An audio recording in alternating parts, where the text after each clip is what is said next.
Saat saya mengajar materi listrik di kelas 12, sering sekali siswa menunjukkan minimnya partisipasi serta minat belajar mereka saat pembelajaran fisika berlangsung.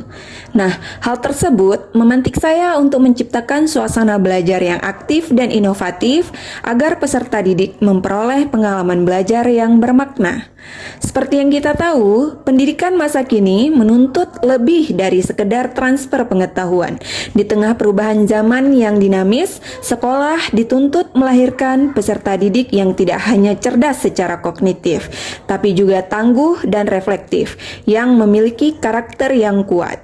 Oleh karenanya, pendekatan pembelajaran mendalam sangat cocok digunakan dalam proses pembelajaran saat ini. Karena menempatkan siswa sebagai pusat proses belajar, bukan hanya mengejar nilai atau menghafal materi, tapi juga menekankan proses berpikir kritis, kolaborasi, refleksi, dan keterhubungan antara pembelajaran dengan kehidupan nyata. Dan tantangan yang dihadapi adalah membutuhkan waktu untuk merancang pembelajaran yang inovatif tersebut dengan menyesuaikan kesiapan belajar siswa serta minat dan profil belajar siswa yang beragam demi mencapai profil lulusan yang diinginkan. Halo Bapak dan Ibu Guru, perkenalkan saya Nurul Kayati. Saya adalah guru fisika di SMA Negeri 1 Wailam. Pada pembelajaran kali ini, saya akan menerapkan model pembelajaran problem-based learning menggunakan media PET atau laboratorium virtual untuk meningkatkan minat belajar siswa pada materi listrik statis. Nah, untuk langkah pembelajarannya, mari simak video berikut ini. Assalamualaikum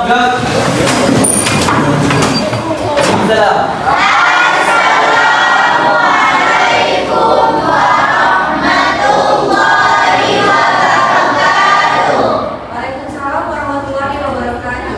Duduk kembali.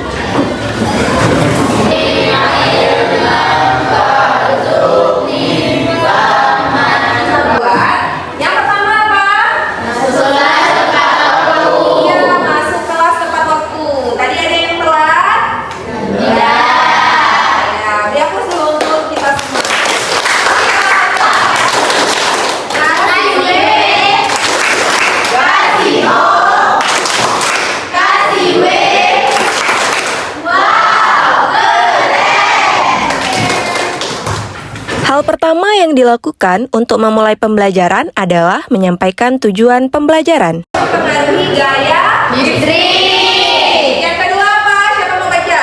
Strategi dapat menjelaskan hubungan antara gaya volume dengan besar, muatan, dan jarak antar muatan.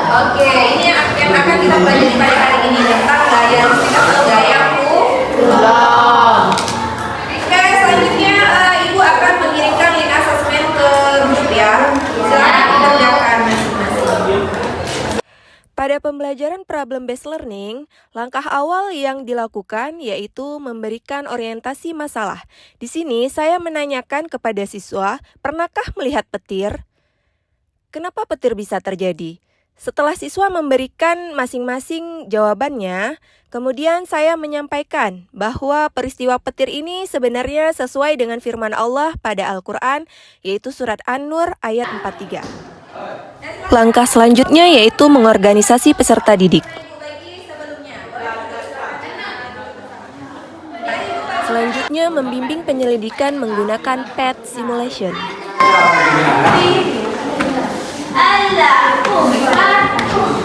Nah, ini 3. Kemudian yang kedua berapa? Min 2. Nah, sebelah sini min 2. Jaraknya 2 cm. Jaraknya 2 cm. Apanya, Nak? 9, dah. Selanjutnya yang ketiga.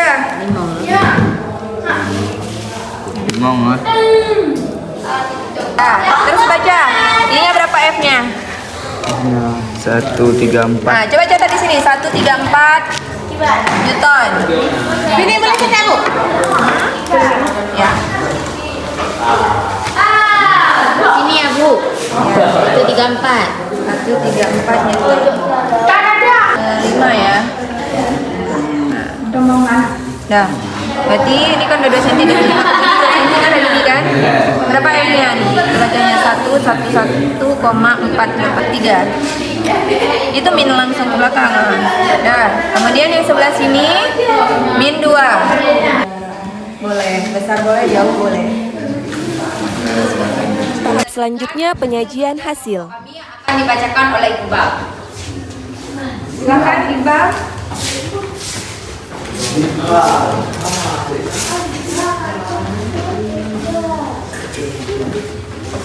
Tabel hasil pengamatan 1. Data ke 1. Muatan Ada ke 1. yang ke kawan-kawan yang lain, bacanya. Muatan Q1 min 3. Muatan Q2 min 2. Jarak 2 cm. Menghasilkan daya 134 Newton. Data kedua, muatan Q1 min 4. Muatan Q2 3. Jarak 2 cm menghasilkan daya sebesar 269 Newton. Data ketiga, muatan Q1 5. Muatan Q2 4. Jarak 2 cm menghasilkan gaya sebesar 249 Newton. Langkah terakhir adalah evaluasi pemecahan masalah. Atau kesimpulannya yang pertama adalah gaya beban yang lurus dengan muatan yang ada. Yang kedua, semakin besar muatan, semakin gaya besinya. Ya, kemudian yang ketiga, Gaya beban yang terbagi dengan jarak antar muatan. yang keempat, Semakin besar jarak antar muatan, semakin kecil gaya besinya. yang kelima, Besarnya gaya besi atau bagaimana perasaannya setelah belajar listrik statis kali ini? Saya sama belajar hari ini, benar? Kemudian senang dan seru, baik kedepannya lebih baik lagi, menyenangkan, senang karena seru, so happy, asik banget ya, saya happy apa ini, senang sekali, happy dan seru. Habis itu ada lagi seru sekali. Ada lagi seru, kalian apa ini sangat jangan buka HP masing-masing karena kita akan asesmen melalui visit ya. Linknya sudah ibu kirim ke WA. Kali bisa belajar menggunakan laboratorium virtual pad. Kami bisa melakukan praktikum tanpa takut alat dan bahannya rusak. Dan juga kami lebih semangat belajar karena bisa praktikum langsung untuk menyelesaikan rasa penasaran kami. Dari hasil praktik baik ini, saya menyadari bahwa menentukan model pembelajaran yang tepat serta menggunakan teknologi yang relevan mampu meningkatkan minat belajar siswa serta siswa juga mendapatkan pembelajaran yang bermakna dan juga meningkatkan motivasinya untuk mempelajari pelajaran fisika. Sekian dari kami, semoga bermanfaat dan terima kasih.